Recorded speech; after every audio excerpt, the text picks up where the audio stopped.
Good morning बच्चों। आज हम आगे बताएंगे कि वाष्पीकरण को प्रभावित करने वाले कारक। पहले आप पढ़ चुके हैं सतह का क्षेत्रफल।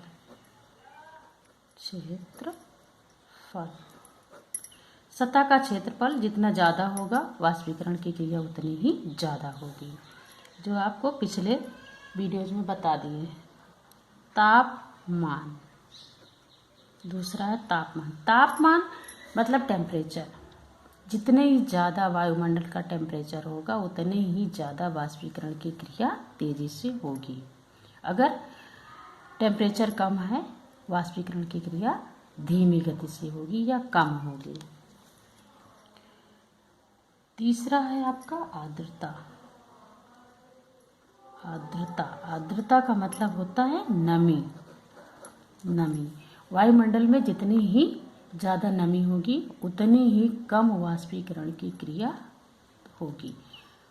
वायुमंडल में नमी जितनी ही ज़्यादा होगी वाष्पीकरण की क्रिया उतनी ही कम होगी, और जितनी ही कम होगी वाष्पीकरण की क्रिया उतनी ही तेजी से होगी। मतलब अगर नमी की मात्रा ज़्यादा तो वाष्पीकरण की क्रिया कम। चौथा आता है वायु की गति।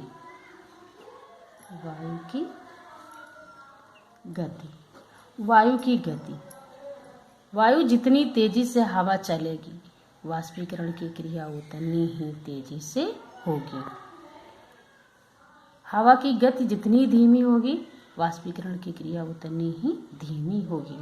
जैसे यदि हम कपड़ा अगर डाल देते हैं तार पे सूखने के लिए, वायु अगर हवा बहुत तेज़ी से चल रही है तो कपड़ा बहुत जल्दी सूखता है, और यदि हवा धीमी गति से चल रही है या ना चल रही है तो सूखने की क्रिया क्या होगी, धीमी होगी।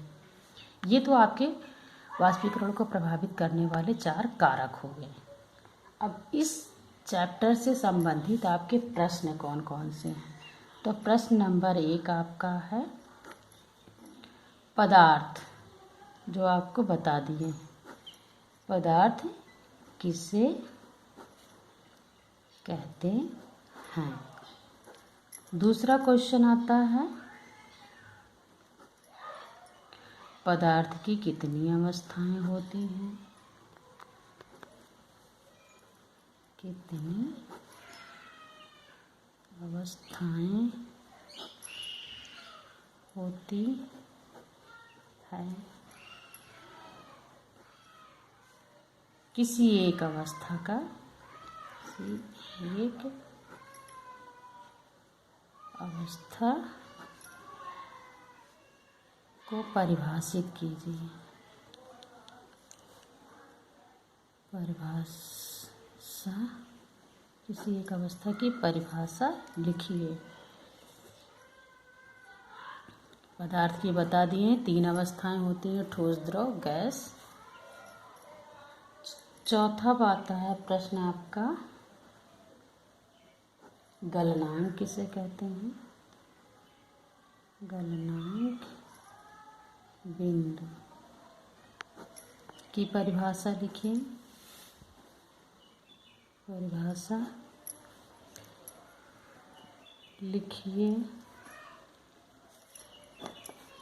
5वां क्वेश्चन आता है वाष्पीकरण प्रक्रिया क्या है? वाष्पीकरण